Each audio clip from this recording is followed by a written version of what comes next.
మోకాళ్ల నొప్పికి సర్జరీ లేకుండా కేవలం 45 నిమిషాల్లో అత్యాధునిక చికిత్స. ప్రాణ పెయిన్ క్లినిక్.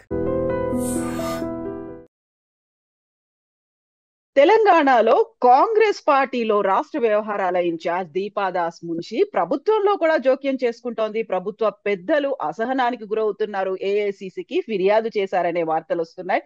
దీంతో పాటుగా జగిత్యాలకి చెందినటువంటి ఎమ్మెల్సీ జీవన్ రెడ్డి అనుచరుణ్ణి దారుణంగా హత్య చేశారు. జీవన్ రెడ్డి కూడా కాంగ్రెస్ మీద ఆగ్రహంతో ఉన్నాడు, పార్టీని వీడి వెళ్తారనేటువంటి మాటలు వినిపిస్తున్నాయి. అసలు తెలంగాణ కాంగ్రెస్ లో ఏం జరుగుతోంది? మనతో పాటుగా ఉన్నారు సీనియర్ లీడర్ బెల్లయ్య నాయక్ గారు. బెల్లయ్య నాయక్ గారు, నమస్కారం అండి. నమస్తే. సో కాంగ్రెస్ పార్టీకి సంబంధించి తెలంగాణలో రాష్ట్రంలో అధికారంలోకి రావడానికి ఒక ముఖ్య భూమిక పాత్ర పోషించారని దీపాదాస్ మున్షి గారిని రాష్ట్ర వ్యవహారాల ఇన్ఛార్జ్ గా వేశారు. అయినప్పటికీ కూడా తను ప్రభుత్వంలో ప్రతి దాంట్లోనూ వ్యవహారంలో చోటు చేసుకుంటున్నారు అనే ఒక మాట వినిపిస్తోంది. అన్నిట్లలోనూ తాను ఉంటున్నారు అనేది ఉంది. కంప్లైంట్స్ అనేవి వెళ్తున్నాయి ఏఐసిసికి అనేది. తనే ఒక డిఫాక్టో సీఎం గా వ్యవహరిస్తున్నారు అనే మాట. నాకైతే తెలియదమ్మా, ఇది మీరే చెప్తున్నారు. ఎక్కడ దీని మీద చర్చ కూడా లేదు. అసలు ఏఐసిసిలో నేను కూడా పనిచేస్తా ఉన్నాను, కానీ ఏఐసిసి లెవెల్లో ఎక్కడ దీపాదాస్ మున్షి గారు, జనరల్ గా ఏఐసిసి ఇన్ఛార్జెస్ ఆయా రాష్ట్రాల్లో ఉన్నటువంటి వాళ్ళు పార్టీని చక్కబెట్టడం, పార్టీని బలోపేతం చేయడం, పార్టీ నిర్మాణ పరంగా ఎట్లా స్ట్రెంగ్తెన్ కావాలనేటటువంటి విషయం, పార్టీ అనుబంధ సంఘాలు, అది యూత్ కాంగ్రెస్ కావచ్చు, ఎన్ఎస్ఏ కావచ్చు, అండ్ పార్టీ డిపార్ట్మెంట్స్, సెల్స్, వీటిని స్ట్రెంగ్తెన్ చేసి పార్టీ ఐడియాలజీని ప్రమోట్ చేసేటటువంటి పని చేస్తూ ఉంటారు. ఎన్నికల్లో దీపాదాస్ మున్షి గారు స్పెషల్ అబ్జర్వర్ గా వచ్చారు, మొత్తం సమన్వయం చేసినటువంటి పరిస్థితి ఉంది. ఇవాళ మీరు అన్నట్టు తెలంగాణ రాష్ట్ర ప్రభుత్వం ఏర్పాటు చేయడంలో తన పాత్ర కూడా ఉంది, తను సహకరించింది. ఆ తర్వాత పెద్దగా యాక్టివ్ రోల్ అయితే నాకేం కనబడట్లేదు. పెద్దగా ఆ తర్వాత పార్టీ యాక్టివిటీస్ కూడా చాలా తగ్గినాయి. ఇప్పుడు మహేష్ కుమార్ గౌడ్ గారు వచ్చిన తర్వాత ఇప్పుడు మళ్ళీ పార్టీ యాక్టివిటీస్ మొదలవుతున్నటువంటి పరిస్థితి ఉంది. కొంత నిర్మాణయుతంగా చేసుకొని లోకల్ బాడీ ఎన్నికలకు పార్టీని ప్రిపేర్ చేసేటటువంటి పని అయితే నడుస్తా ఉంది. మొన్న జిల్లాల వారీగా కొత్త సెక్రటరీస్ తోని రివ్యూ పెట్టింది దీపాదాస్ మున్షి గారు, మహేష్ కుమార్ గౌడ్ గారు. ఇప్పుడు డిపార్ట్మెంట్ల వారికి కూడా రివ్యూ చేస్తున్నటువంటి పరిస్థితి ఉంది. జిల్లాల వారీగా ఉమ్మడి జిల్లాల సమావేశాలు నిర్వహిస్తున్నటువంటి పరిస్థితి ఉంది. అయితే పార్టీలో పనిచేసినటువంటి వాళ్లను ప్రభుత్వంలో ఎవరిని తీసుకోవాలనేటటువంటి దాంట్లో పార్టీకి అంతర్గతంగా ఒక కమిటీ వేసుకుంటారు. వాళ్ళందరూ ఒక ముఖ్యులు ఎవరైతే ఉంటారో దాంట్లో దీపాదాస్ మున్షి గారు ఉంటారు, సీఎం గారు ఉంటారు, డిప్యూటీ సీఎం గారు ఉంటారు, సీనియర్ మంత్రులు ఒకరిద్దరు ఉంటారు. వీళ్ళందరూ కూడా పార్టీకి నుంచి పనిచేసినటువంటి వాళ్లను నామినేటెడ్ లో కానీ లేకుంటే కార్పొరేషన్స్ లో కానీ రకరకాల ప్రభుత్వ పరమైనటువంటి పోస్టులలో నియమించడానికి కావాల్సినటువంటిది సెలెక్ట్ చేసేటటువంటి క్రమంలో ఈ కమిటీ నిర్ణయం తీసుకుంటారు. ఈ కమిటీ రికమెండ్ చేసిన దాని మీద, ఆ రికమెండేషన్స్ మీద ఏ పార్టీ అయినా ప్రభుత్వంలోకి వచ్చినా కట్నే చేస్తారు. బేసిస్ మీద ముఖ్యమంత్రి గారు ఇచ్చినటువంటి ఆదేశాలను ప్రభుత్వంలో ఉన్నటువంటి సెక్రటరీస్ ఇంప్లిమెంట్ చేస్తూ ఉంటారు. దాని అర్థం ఒక సెక్రటరీ వచ్చి రూల్ చేయడం అనేది ఏమి ఉండదు, ఒక ఇన్ఛార్జ్ వచ్చి రూల్ చేయడం అనేది ఏమి ఉండదు. ఏంటంటే పార్టీలో పనిచేసినటువంటి వాళ్లకు నామినేటెడ్ పదవులకు సంబంధించినటువంటి సూచించేటటువంటి బాధ్యతను ఖచ్చితంగా పార్టీ అంతర్గతంగా పనిచేసినటువంటి వాళ్ళ లిస్టులో ఒక టీం పనిచేస్తుంది. అది ఒక బెల్లయ్య నాయక్ గారు, ఇక్కడ ప్రధానంగా వినిపిస్తున్నటువంటి ఆరోపణ, తనని ప్రసన్నం చేసుకోవడానికి ఇక్కడ ఉన్నటువంటి కీలకమైనటువంటి ఇతర నేతలందరూ తనకు ఇంతకాలంగా గిఫ్ట్లు ఇస్తూ వస్తూ ఉన్నారు, తమకు నామినేటెడ్ పోస్ట్ లో లేకుంటే ఇంకొక పదవినో కట్టబెట్టడానికి. ఆ తర్వాత గ్యాప్ అనేది విపరీతంగా పెరిగిపోయింది. ప్రతి దాంట్లోనూ తను జోక్యం చేసుకున్నారు. పార్టీ పరంగా కాదు, ప్రభుత్వ పరంగా కూడా జోక్యం అనేది పెరిగింది అనే కంప్లైంట్లు వినిపిస్తున్నాయి. అది మీ దగ్గర ఏమైనా కంప్లైంట్ ఉంటే పంపించండి. ఇది కంప్లీట్ రాంగ్ ఇన్ఫర్మేషన్, తప్పుడు సమాచారం. అటువంటిది ఏమీ లేదు. సిస్టమ్ ప్రకారం జరగాల్సినటువంటి పనిలో మాత్రమే తాను చేస్తా ఉన్నారు నాకు తెలిసి. ఇప్పుడు నామినేటెడ్ పోస్టులు, మరి నేనైతే దీపాదాస్ మున్షి గారిని వెళ్ళి నాకు ఇయ్యాలమ్మా ఇయ్యకుంటే అని అడగలేదు, ఎవరం కూడా అడగలేదు. పార్టీలో పనిచేసిన ఐడెంటిఫై చేసి అందరికి ఇచ్చినటువంటి పరిస్థితి ఉంది. ఆమెకే కాదు, నేను ఎవరికి పోయి నాకు నామినేటెడ్ పోస్ట్ కావాలని అడగలేదు. ముక్కుసూటిగా మాట్లాడతారు, ఏదైనా ఉంటే కుండ బద్దలు పైగా వద్దని చెప్పిన అంటే నాకు నామినేటెడ్ వద్దు అనేటటువంటి మాటని చెప్పాను.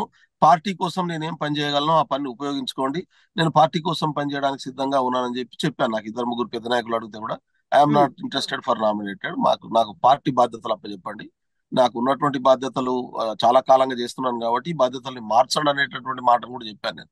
ఎందుకంటే ఒకటే డిపార్ట్మెంట్ లో కంటిన్యూస్ గా పనిచేయడం అనేటటువంటిది కొంత ఇబ్బందికరంగా ఉంటది కాబట్టి చెప్పాను. కాబట్టి ఇప్పుడైతే తాత్కాలికంగా మీరు ఉండాల్సిందే అని చెప్పి కన్విన్స్ చేసి మరి ఇచ్చారు. మీరు ఇప్పటికైతే తీసుకోండి, మీ తర్వాత చూద్దాం, కంపల్సరీ మీ సర్వీసెస్ గవర్నమెంట్ లో ఉండాలి మీరు అనేటటువంటి మాటని చెప్పినటువంటి పరిస్థితి. కానీ దానికి ప్రసన్నం చేసుకునే పని ఎక్కడిది? పనిచేసినటువంటి కార్యకర్తలకు, పనిచేసినటువంటి వాళ్లకు ఖచ్చితంగా బాధ్యతలు కాకుండా అప్పచెప్పబడతాయి ఇన్నేళ్ల ప్రభుత్వం. ఎదురు చూపులు 10 ఏళ్ల తర్వాత ప్రభుత్వంలోకి వచ్చింది కాంగ్రెస్ పార్టీ. ఆ తర్వాత అందరూ ఎక్స్పెక్టెడ్ ఆశావహులు అందరూ ఉన్నారు.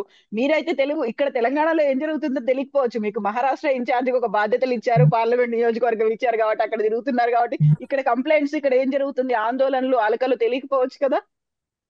అట్లేం లేదమ్మా. ఎందుకంటే కొంత మీరు అన్నట్టు కొంత మైక్రో లెవెల్ సమాచారం లేకపోవచ్చు, కానీ ఫరిఫరీగా ఏం జరుగుతుందని ఒక ఐడియా అయితే ఉంది నాకు. కానీ మీరు అనేటటువంటి పద్ధతుల్లో దీపాదాస్ మున్షి గారి మీద ఢిల్లీ దాకా కాంప్లైంట్స్ వెళ్ళాయి, కాంప్లైంట్ చేస్తున్నారని మాటను మీరు ప్రస్తావించారు కాబట్టి నాకు తెలిసి ఢిల్లీలో నేను AICC ST department all India vice chairman గా ఉన్నాను. రెగ్యులర్ గా ఈ మధ్య కాలంలో చైర్మన్ అయిన తర్వాత కూడా కొంత టైం ఇస్తున్నాను సెంట్రల్ పార్టీకి కూడా. కాబట్టి ఢిల్లీలో జరిగేటటువంటి పరిణామాల్లో అటువంటి చర్చ అయితే లేదు. ఎందుకంటే మా ఫోకస్ అంతా కూడా ఇప్పుడు మొన్న ఆ 2 రాష్ట్రాల ఎన్నికల మీద ఉన్నాయి. ఇప్పుడు మధ్యప్రదేశ్ అండ్ మహారాష్ట్ర అండ్ జార్ఖండ్ ఈ ఈ 2 రాష్ట్రాలకు ఎన్నికల మీద ఫోకస్ చేసినటువంటి పరిస్థితి ఉంది. కాబట్టి మొన్న మేము హర్యానాలో కొంత దెబ్బతిన్న తర్వాత కొంత రెక్టిఫై చేసుకొని ఎట్లా ముందుకు వెళ్ళాలని దాని మీద ఫోకస్ చేస్తున్నటువంటి పరిస్థితి ఉంది. కాబట్టి పార్టీ పరంగా యాక్టివ్ గానే ఉన్నాను నేను. కాబట్టి ఢిల్లీలో దీపాదాస్ మున్షి గారి ప్రస్తావన, దీపాదాస్ మున్షి గారి ఓవర్ గా పార్టీ పనిని వదిలిపెట్టి ప్రభుత్వం దాంట్లో దూరుతుందనేటటువంటి ఆరోపణ ఏదైనా ఉందంటే ఇది సరి అయింది కాదు. ఇది నా దృష్టికి అయితే రాలేదు. అటువంటిది ఏమైతే ఉన్నట్టుగా లేదు. ఉంటే వెంటనే తెలిసేది. అదేం పెద్ద అడిగేవాళ్ళు కూడా, అయితే ఢిల్లీ బెల్లైనా నాయకత్వం కూడా అడిగేవాళ్ళు. పెళ్ళైనాయక్ గారు, ఇప్పుడు జగిత్యాలకి సంబంధించి చూస్తే జీవన్ రెడ్డి గారి కీలకమైనటువంటి అనుచరుడు, ఆయన కోసం పాటుపడిన అతను, 30 ఏళ్లుగా పార్టీ కోసం పోరాటం చేసినటువంటి ఒక అనుచరుడిని హత్య చేశారు. జీవన్ రెడ్డి కూడా ఆందోళన వ్యక్తం చేస్తున్నారు, ఆగ్రహంగా ఉన్నారు. కాంగ్రెస్ పార్టీని వీడతారు, ఎమ్మెల్యే పదవికి రాజీనామా చేస్తారని. 30 ఏళ్ల నుంచి పార్టీలో ఉంటే తనకు దక్కినటువంటి గిఫ్ట్ ఇదా, ఒక బహుమతిని కాంగ్రెస్ పార్టీ ఇలా ఇచ్చింది అనేటువంటి ఆవేదన. అంటే నిజంగా అది నేను పొద్దున్నే చూశాను. చాలా బాధాకరం. ఒక కాంగ్రెస్ పార్టీ కార్యకర్తను, ఒక ఎంపీటీసీగా పనిచేసిన వాడిని, జీవన్ రెడ్డి గారితో కలిసి 40 years గా పనిచేస్తున్నటువంటి వాడిని ఆ స్థానికంగా ఊర్లలో ఉన్నటువంటి పంచాయతీల్లో భాగంగా చంపడం అనేటటువంటిది చాలా సీరియస్ అంశం. ఇది చాలా సీరియస్ గా తీసుకోవాల్సినటువంటి అంశం. ఖచ్చితంగా ఈ వ్యక్తిగత దాడులు, వ్యక్తిగతంగా ఈ గుండాయిజం చేసేటటువంటి వ్యక్తులకు అసలు పార్టీలో స్థానం ఇవ్వడానికి వీల్లేదు. వాళ్ళ ఏ పార్టీ నుంచి వచ్చినా వాళ్ళని వెంటనే సస్పెండ్ చేయాల్సినటువంటి అవసరం ఉంది. అదే విధంగా చట్టపరంగా వాళ్ళ మీద తీసుకోవాల్సినటువంటి అన్ని చర్యలు తీసుకోవాల్సినటువంటి అవసరం ఉంది. ఇంకా మిగతా ఎవరి మీద కూడా ఇటువంటి ఆలోచనలు కూడా చేయడానికి భయపడాల్సినటువంటి స్థితిని ఉత్పన్నం చేయాల్సినటువంటి అవసరం ఉంది. ఏ రాజకీయ పార్టీ అయినా కానీ, ఏ రాజకీయ పార్టీ నుంచి ఉన్నా కానీ మనుషుల్ని చంపడం ఏంటి, మనుషుల మీద భౌతిక దాడులు చేయడం ఏంటి, సిద్ధాంతపరమైనటువంటి కాబట్టి ఇది చాలా సీరియస్ అంశం.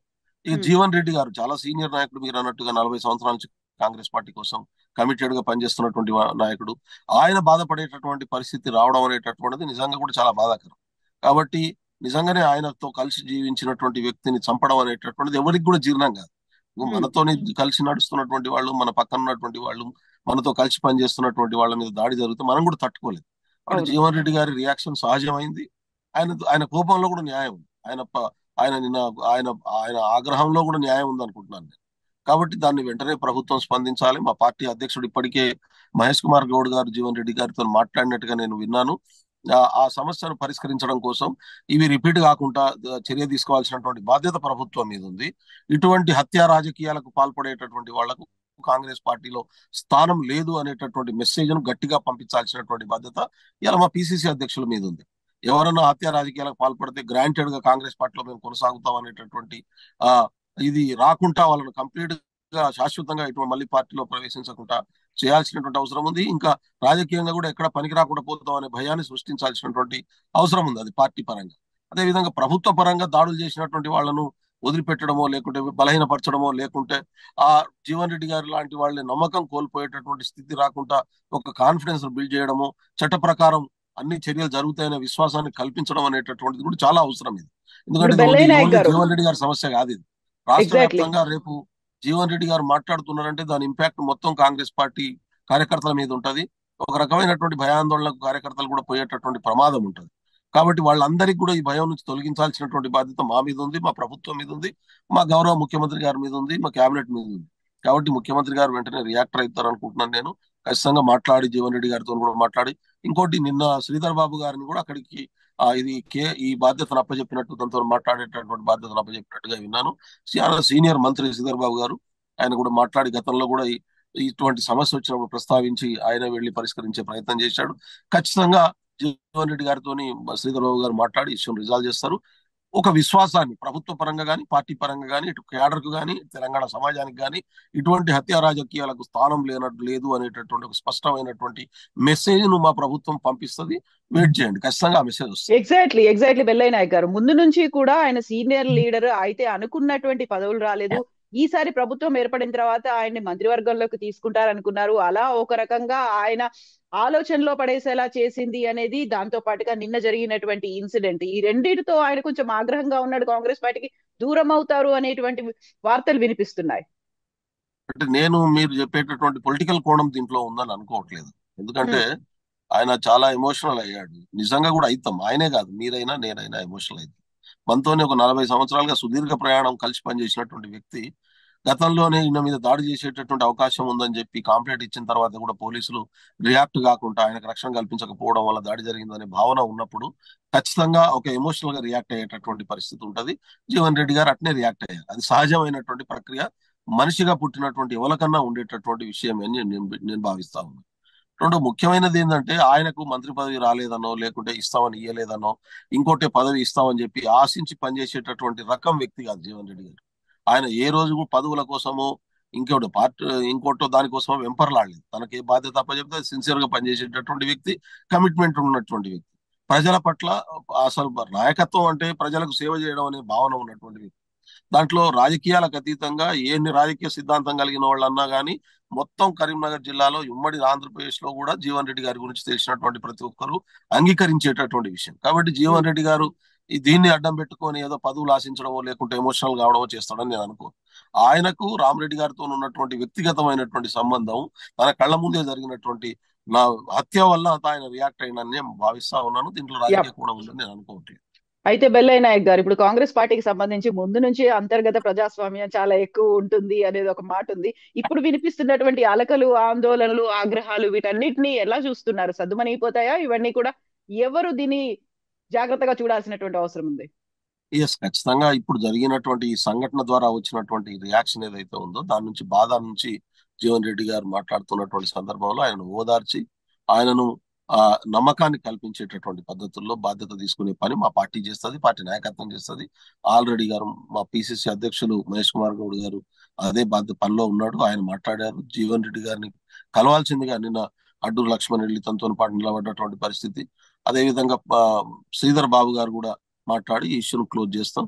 అయితే ఇది జీవన్ రెడ్డికి గారికి మాత్రమే సంబంధించినటువంటి అంశం కాదు. ఇంతకుముందు చెప్పిన రాష్ట్ర వ్యాప్తంగా ఉన్నటువంటి ప్రజలకు, పార్టీ కార్యకర్తలకు, ప్రజాస్వామ్యవాదులకు కూడా ఒక విశ్వాసాన్ని ఏర్పాటు చేసేటటువంటి పని, ఈ సంఘటన ద్వారా వచ్చినటువంటి నెగిటివ్ నుంచి ఒక పాజిటివ్ డైరెక్షన్ తీసుకునే పని ప్రభుత్వం చేస్తుంది. ఎస్ అండి, thank you so much Bellaiah Naik గారు. మీరు హైదరాబాద్కి వచ్చిన తర్వాత మళ్ళీ మనం మాట్లాడుకుందాం. థ్యాంక్ యూ సో మచ్ అండి.